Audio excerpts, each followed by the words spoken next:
Salut à tous, donc aujourd'hui on se retrouve encore une fois sur la charge, mais alors là, c'est vraiment pour la bonne cause.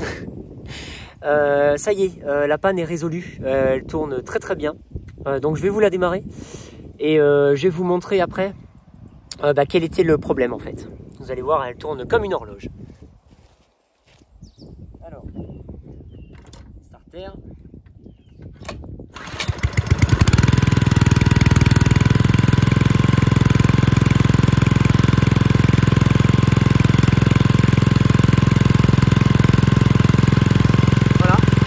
Là, elle n'a pas tourné avant, elle est complètement froide. Hein. Elle est froide. Hein. Elle régule absolument pas. Donc c'est vraiment génial. Hein.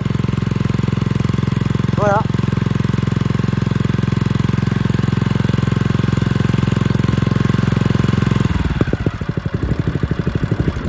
Alors voilà, je l'ai coupé parce que déjà qu'il y a du vent.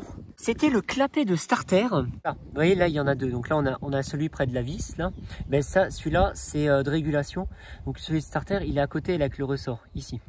Et en fait, il restait bloqué. Alors, pas engagé en starter, hein, mais il était limite engagé en starter, même quand on enlevait le starter. Et du coup, elle ne tournait pas bien.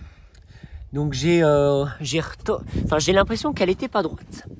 J'ai l'impression qu'elle n'était pas droite. La tige de starter, donc je l'ai retordu vers moi, enfin pas énormément, hein, un chouïa quoi.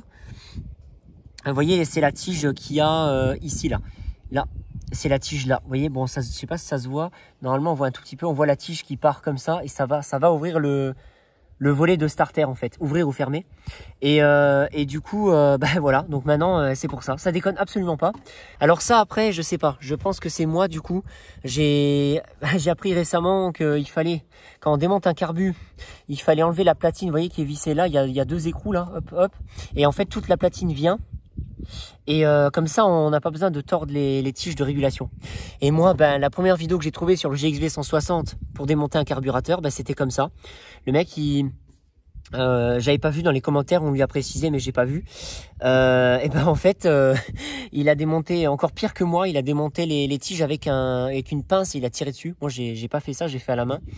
Mais bon, je pense qu'avec la malchance, j'ai dû tordre un peu la tige de starter. Et parce que ça a toujours déconné, hein, même au début que je l'ai eu. Mais je pense que j'ai aggravé le truc parce que ces derniers temps, au début on le voyait à peine. C'est vrai que je l'ai remarqué quand j'ai commencé à m'en servir, hein, parce que je l'ai acheté en hiver, il y a 1 an quoi. Mais c'est vrai que là dernièrement, elle peinait, elle broutait, elle régulait. Enfin, limite on pouvait même pas tondre quoi. C'était vraiment abusé. Donc voilà. Là au moins maintenant c'est nickel quoi. Il y a plus rien. Elle tourne comme une horloge. Il pourrait faire -10 tant qu'elle a démarré en starter et que je l'enlève, il n'y a pas de problème. Là, le volet maintenant fait plus le bordel. Quand elle est en starter, il me semble que le volet est fermé. Le volet de starter est fermé. Et en fait, je sais pas s'il s'ouvrait complètement. Je sais pas du tout.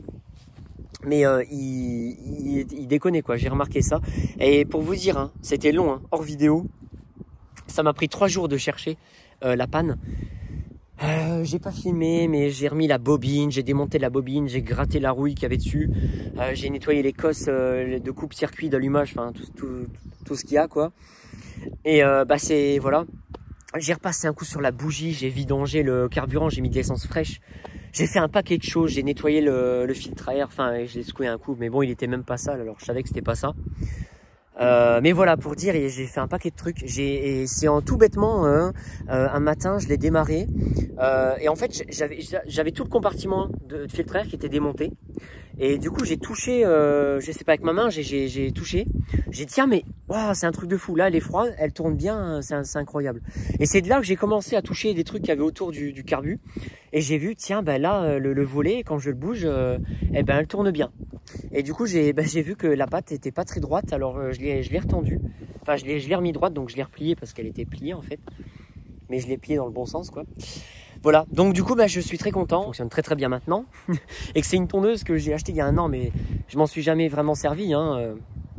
Donc, j'ai tondu quelques fois avec, mais elle a jamais aussi bien tourné. Je vais vous emmener dans mon champ, là où j'ai fauché avec le HF en plein mois d'août. Alors depuis, bon, c'est quand même... Voilà, c'était ultra sec dans le champ là. Hein. L'herbe elle n'était pas coupée souvent, elle était très haute, donc la terre était très sèche. Mais bon, il y a encore des restes d'herbes sèches que j'avais coupées avec le HF hein, quand j'avais fauché avec en vidéo.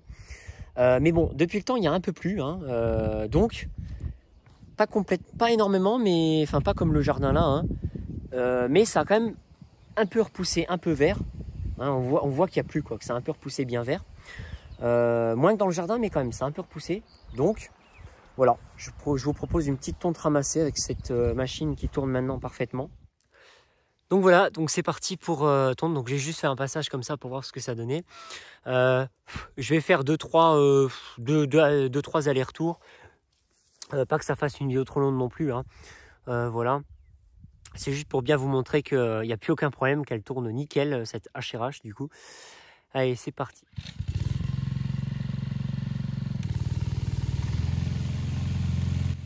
Bon voilà, je précise que pour cette petite tonte, bon par moment elle est un peu bourrée la HRH, mais bon c'était assez humide hein, parce qu'il y avait pas mal plu le jour précédent et je tondais assez court, donc je voulais juste le préciser parce que le moteur tourne très bien, hein, c'est juste que voilà, elle bourrait un petit peu, mais ce qui a joué aussi c'est qu'il y avait pas mal de restes. D'herbes que j'avais tondu avec le HF, j'avais tondu en éjection et bah voilà, ça avait fait des plaques d'herbe sur le gazon, l'herbe avait séché et en fait l'herbe qui est verte a poussé par-dessus, donc ça faisait vraiment des pâtés par endroits et ça la faisait bourrer.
Bah merci d'avoir regardé, c'est tout pour cette vidéo. Allez, moi je vous dis à la prochaine sur Culasse 40 Echo.